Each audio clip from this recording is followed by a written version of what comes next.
Hello बच्चों। STM में velocity और एक्सीलरेशन की बात करने के बाद चलिए चलते हैं बात करें एनर्जी इन एसटीएम के बारे में। यह कंसेप्ट वीडियो इसी टॉपिक पर आधारित है। इस एनिमेशन को बच्चों आप ध्यान से देखें।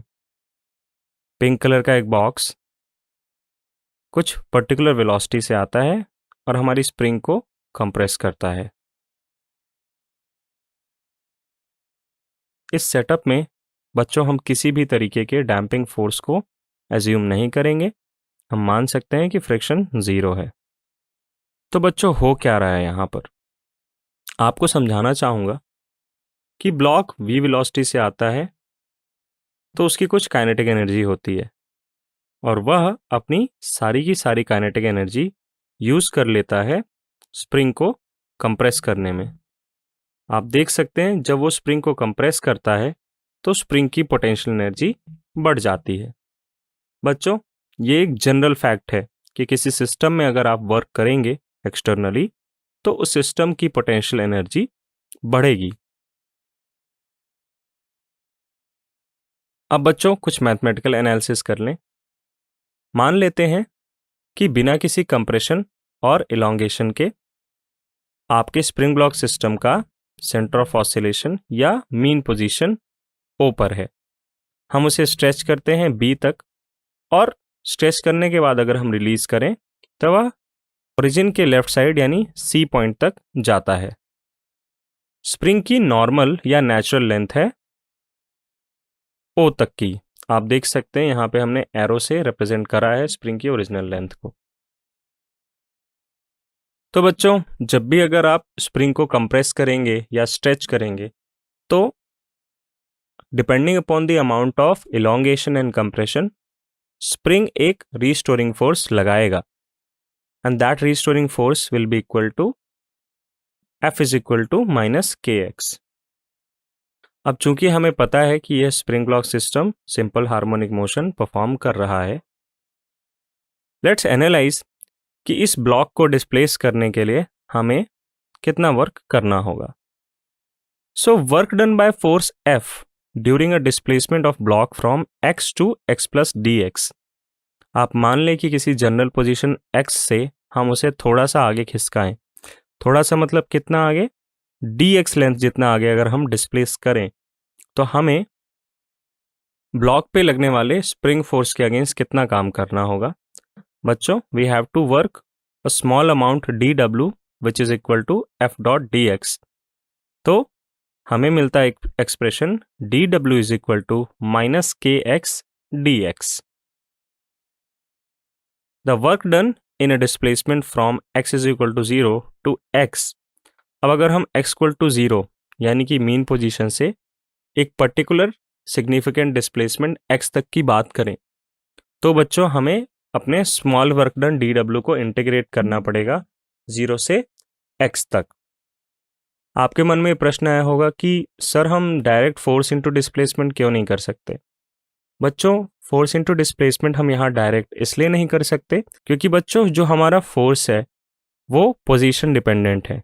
यानी अगर आप थोड़ा थोड़ा डिस्प्लेस करते जाएंगे अपने ऑब्जेक्ट को, यानी कि अगर अपने ऑब्जेक्ट को आप थोड़ा थोड़ा डिस्प्लेस करते चले जाएंगे तो उस पर लगने वाला फोर्स भी उसी पोजीशन और डिस्प्लेसमेंट के हिसाब से वेरी करेगा।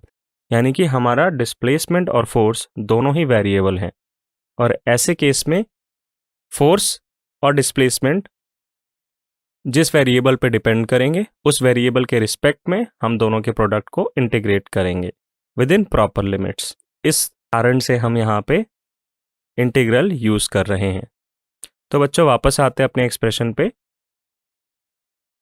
तो बच्चों within proper limits integrate करने पे हमें यह इक्वेशन मिलती है minus KX dx is equal to minus half KX square. तो बच्चों this is the work done by the spring while compression और इलॉन्गेशन। यानी अगर आप स्प्रिंग की मीन पोजीशन से उसे कंप्रेस करते हो एक्स लेंथ या इलॉन्गेट करते हो स्ट्रेच करते हो तो स्प्रिंग द्वारा इतना वर्क किया जाएगा which is equal to minus half KX square. Let UX be the potential energy of system at displacement x। So ux minus u0 is equal to minus w, which is equal to half k x square. तो बच्चों change in potential energy is always equal to minus of और negative of work done by the force itself. तो यहाँ पे कौन सा force काम कर रहा है? यहाँ पे स्प्रिंग फोर्स काम कर रहा है, तो उसके द्वारा किए जाने वाले वर्क का जो नेगेटिव होगा that will be equal to final potential energy minus initial potential energy, which is equal to half k x square. हम u0 एक रेफरेंस है कि मीन पोजीशन पे हम मान सकते हैं कि कोई पोटेंशियल एनर्जी नहीं है हमारे सिस्टम में। So simply at any displacement of particle ux यानी कि potential energy of particle performing SHM is equal to half k x square. तो बच्चों ये इंपॉर्टेंट फॉर्मूला है, इसे आप याद रखेंगे। तो बच्चों थोड़ा और मैथमेटिकल एनालिसिस कर लेते हैं। Potential energy of the system is given as ux is equal to half k x square. अभी k यहाँ पे स्प्रिंग कांस्टेंट है which can be written as k is equal to m omega square. तो यहाँ पे हमने k की value substitute कर दी, उसके बाद हम पोजीशन की वैल्यू सब्सटीट्यूट करने वाले हैं।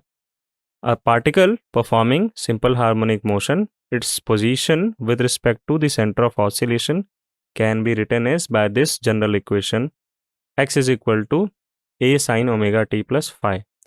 बच्चों इस एक्सप्रेशन से हम किसी भी पार्टिकल की पोजीशन बता सकते हैं उसके मीन पोजीशन के रिस्पेक्ट में जो कि SHM परफॉर्म कर रहा हो। तो हमने यहाँ पे x की वैल्यू भी डाल दी, x को भी सब्स्टिट्यूट कर दिया। तो एक्सप्रेशन थोड़ा सा लंबा हो गया, बट अभी क्यों हम ऐसा कर रहे हैं आपको बताएंगे। अगर हम काइनेटिक एनर्जी ऑफ सिस्टम का एक्सप्रेशन लिखें which is equal to half m v square, यहाँ पे हम क्यों ना v की वैल्यू सब्स्टिट्यूट कर दें। बच्चों dx by d t is equal to v, differentiate करने पे हमें मिलता है a omega cos omega t plus five. याद दिलाना चाहूँगा बच्चों, इस एक्सप्रेशन को जब आप डिफ्रेंशिएट करते हैं टाइम के रिस्पेक्ट में तो आपको वेलोसिटी का एक्सप्रेशन मिलता है, और इस एक्सप्रेशन को आप यहाँ पे पुट कर देते हैं। वेलोसिटी की वैल्यू सब्स्टिट्यूट करने के बाद आपको एक्सप्रेशन मिलता है kinetic energy is equal to half m omega square a square cos square omega t plus five. अब बच्चों अगर हम इन दोनों का सम करें, इन दोनों को ऐड कर दें तो क्या होगा, चलिए करके देखते हैं। बच्चों ऐसा करने पे हमको सिस्टम की टोटल मैकेनिकल एनर्जी मिलेगी which is equal to sum of potential energy plus kinetic energy. Sum करने पे यह मालूम चलता है half m omega square a square तो कॉमन आ गया दोनों टर्म से। उसके बाद काइनेटिक एनर्जी से टर्म आएगा cos square omega t plus five, और पोटेंशियल एनर्जी से टर्म आएगा sine square omega t plus five. अब बच्चों दोनों में ही आर्ग्यूमेंट तो सेम है, तो इसका मतलब cos square theta plus sine square theta is equal to 1। ये ट्रिग्नोमेट्रिक आइडेंटिटी हम यहाँ पे यूज़ कर सकते हैं, और ऐसा करने पे बच्चों हमें total mechanical energy of a system performing simple harmonic motion मिल जाती है which is equal to half m omega square a square, where omega is the angular frequency and capital A is the amplitude of oscillation।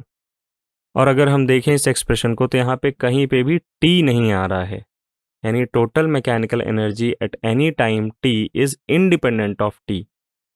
Thus total mechanical energy remains constant throughout any position of particle performing SHM। यानी particle जो SHM perform कर रहा है उसकी कोई भी position हो किसी भी इंस्टेंट पे टोटल मैकेनिकल एनर्जी सिस्टम की कंजर्व रहेगी और सेम रहेगी। तो इस खूबसूरत ग्राफ से हम प्लॉट कर सकते हैं काइनेटिक एनर्जी और पोटेंशियल एनर्जी का वेरिएशन। आप देख सकते हैं रेड कलर के डॉटेड कर्व से हमने पोटेंशियल एनर्जी को एक्सप्रेस किया है। मीन पोजीशन पे पोटेंशियल एनर्जी ज़ीरो है क्योंकि यहाँ पे डिस्प्लेसमेंट ज़ीरो है, और मीन पोजीशन पे पार्टिकल की वेलोसिटी मैक्सिमम होती है। तो सारी की सारी जो टोटल एनर्जी है वो आपके काइनेटिक एनर्जी की फॉर्म में एक्सप्रेस हो रही है। और at any location at any instant potential और काइनेटिक एनर्जी का जो वैल्यू का सम होगा वो टोटल एनर्जी के बराबर होगा। आप देख सकते हैं एट मीन पोजीशन यानी x इक्वल टू 0 पे पोटेंशियल एनर्जी 0 है और काइनेटिक एनर्जी यहाँ पे मैक्सिमम है which is half m v naught square. तो इस पोजीशन पे जो टोटल एनर्जी है वो काइनेटिक एनर्जी के फॉर्म में एक्सप्रेस होगी, यानी कि सारी टोटल एनर्जी जो है काइनेटिक एनर्जी के फॉर्म में एक्सप्रेस होगी। अब अगर बात करें कि पार्टिकल मीन पोजीशन से डिस्प्लेस हो गया है किसी दूसरी लोकेशन पे, लेट्स जस्ट से राइट साइड डिस्प्लेस हो गया है, तो जैसे जैसे मीन पोजीशन से किसी भी एक्सट्रीम की ओर पार्टिकल जाता है हमें पता है कि उसकी वेलोसिटी घटती है, उसकी काइनेटिक एनर्जी घटती है और पोटेंशियल एनर्जी बढ़ती है। तो एट एक्सट्रीम पोजीशन यानी x is equal two plus minus a, यहाँ पर एम्पलीट्यूड हमने 1 माना है। इन पोजीशंस पे काइनेटिक एनर्जी 0 होगी और सारी की सारी जो टोटल एनर्जी है सिस्टम की वो पोटेंशियल एनर्जी के फॉर्म में एक्सप्रेस होगी।